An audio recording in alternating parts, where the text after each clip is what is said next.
faith in the rule of law. Finally, Democrats have a moral perch from which they can judge without shame, hypocrisy, or nuance. The presidential promise to put the law before family. I said I abide by the jury decision.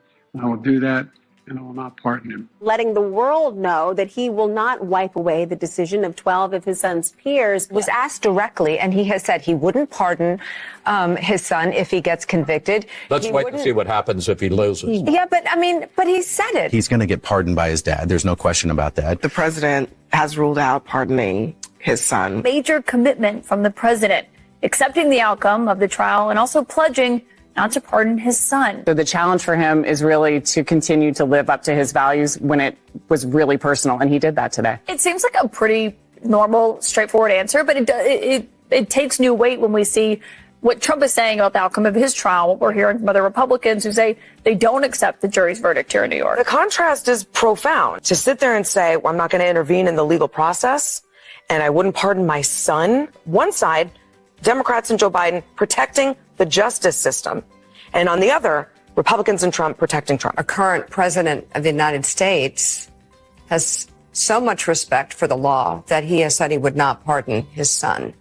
I mean, again, it's all about the contrast. President Biden saying, I will respect whatever this jury decides, versus right. Donald Trump after he was convicted on 34 counts, saying the entire system is rigged against him. Their latest attack has been that Joe Biden has politicized and weaponized the DOJ, right? That was the whole argument around Donald Trump's conviction.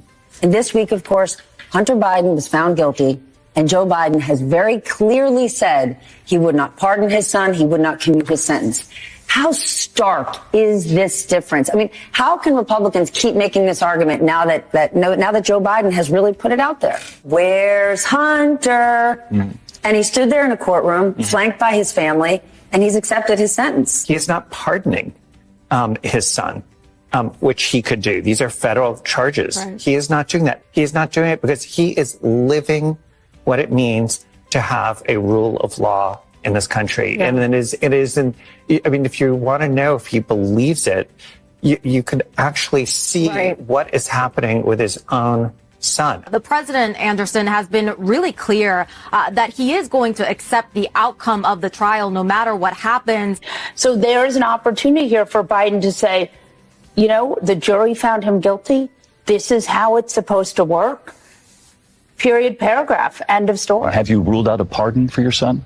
Yes. As I said last week, I will accept the outcome of this case and will continue to respect the judicial process as Hunter considers an appeal. The president said he won't touch it. He said he's not going to pardon his son. And it seems that Merrick Garland let it go through. How can the Justice Department be weaponized against Trump when all of that is happening? Finally, Democrats have a moral perch from which they can judge without shame, hypocrisy, or nuance. Breaking news, President Biden has issued a pardon for his son, Hunter Biden. Mother...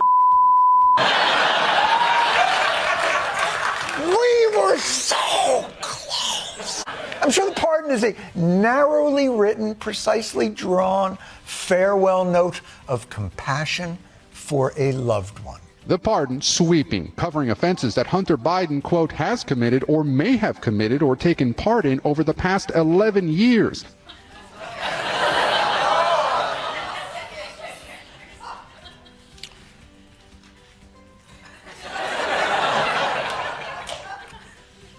Years is a very specific and not rounded amount of time. So, Hunter, I'll give you a pardon, a few years, 5 years, 10 years. It needs to be 11. And if you would be so kind, make sure this upcoming New Year's Eve is also covered.